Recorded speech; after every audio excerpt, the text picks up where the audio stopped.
Hem d'aconseguir que Barcelona sigui la ciutat de la justícia social, on tots els ciutadans tinguin els mateixos drets i els mateixos deures. Xavier Trias. Ada Colau.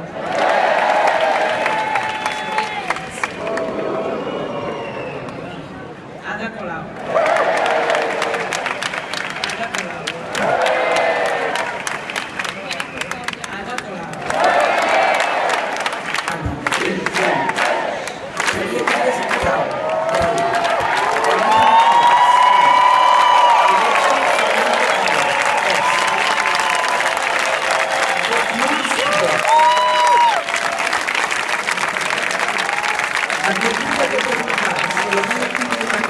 Presentada per la senyora Ada Colau Ballano, 21 vots, que és la majoria absoluta dels membres. La senyora Ada Colau com a alcaldessa.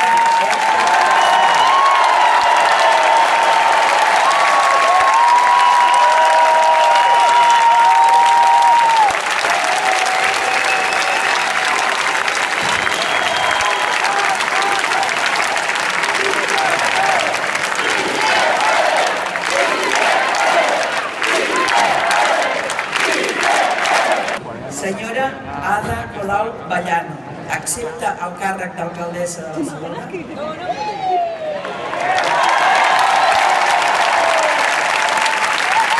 Consciència i honor complir fidelment les obligacions del càrrec d'alcaldessa de Barcelona per imperatiu legal, amb lleialtat al rei i respectar i fer respectar la Constitució, l'Estatut d'Autonomia de Catalunya i la Carta Municipal de Barcelona.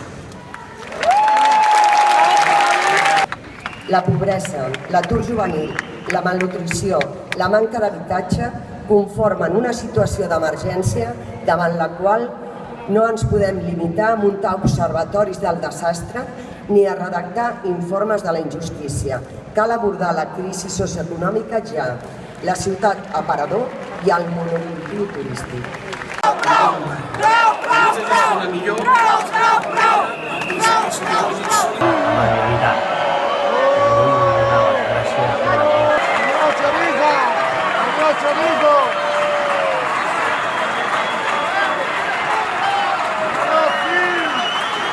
A casa nostra, milers de veïns i veïnes que s'estimen la ciutat han dit alt i clar que senten que l'estem perdent, que no volen que Barcelona esdevingui un simple aparador amb desigualtats creixents, perquè, com es va deixar dit el nostrat i enyorat Eduardo Galeano, l'utopia está en el horizonte.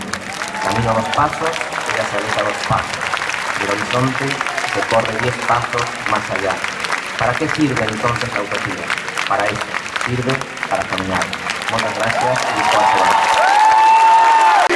Que sí nos representa, que sí, que sí nos representa, Gràcies al grup que heu intervingut, moltes gràcies a les autoritats presents, a les autoritats institucionals que esteu aquí presents i a les autoritats socials, perquè també hi ha autoritats a la societat civil.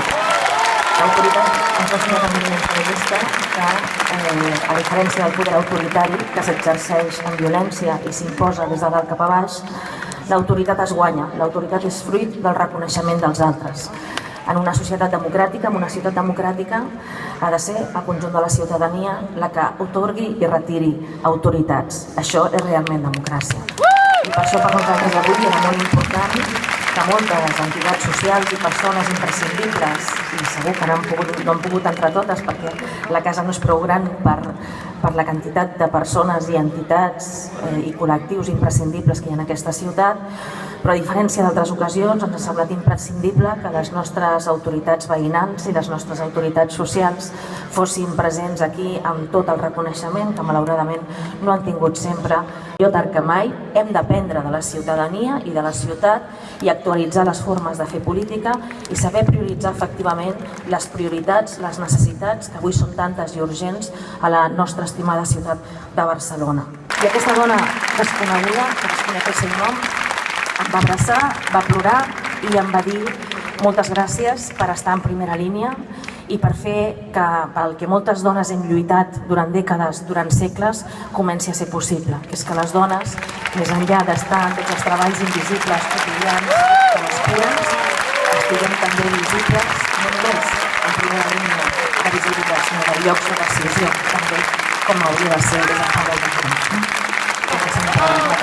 Exemple, a totes les dones anònimes de capacitat i donar gràcies de tot cor. Igual que li vull donar gràcies de tot cor també a la Maria Salvo, dona del 36, que va lluitar contra l'opressió, contra l'autoritarisme, que és exemple i referent per nosaltres, que ens va fer un enorme honor quan va decidir tancar la nostra llista conjuntament amb Josep Fontana, un altre imprescindible, i que ens esforçarem moltíssim, Maria, per estar a l'alçada de l'exemple i del testimoni que ens has deixat. Moltíssimes gràcies, Maria. És un mandat molt clar. Per treballar duríssimament i utilitzar tots els recursos possibles, també des de la institució, no només, però també des de la institució, per fer, evidentment, més visibles les dones, perquè hi hagi reconeixement a les tasques que molt sovint encara fan massivament les dones sense reconeixement, treballar perquè, en el meu cas, la primera dona alcaldessa de la ciutat de Barcelona deixi de ser un fet excepcional, i treballar especialment de manera immediata i sense excuses amb tots els recursos disponibles per fer tot, absolutament tot el possible per erradicar la violència de gènere a la ciutat. Combat si ens ho creiem i si lluitem pels nostres objectius. Coses que ens deien que eren impossibles han estat possibles. No? I gràcies, per tant, a la plataforma Afectats per la Hipoteca, gràcies a la FAB, gràcies a uns col·lectius d'aquesta ciutat on jo he tingut l'honor i el privilegi també de participar i d'aprendre de les coses més importants que es pot aprendre. Efectivament, és que el destí individual i col·lectiu és ens emparen les nostres mans.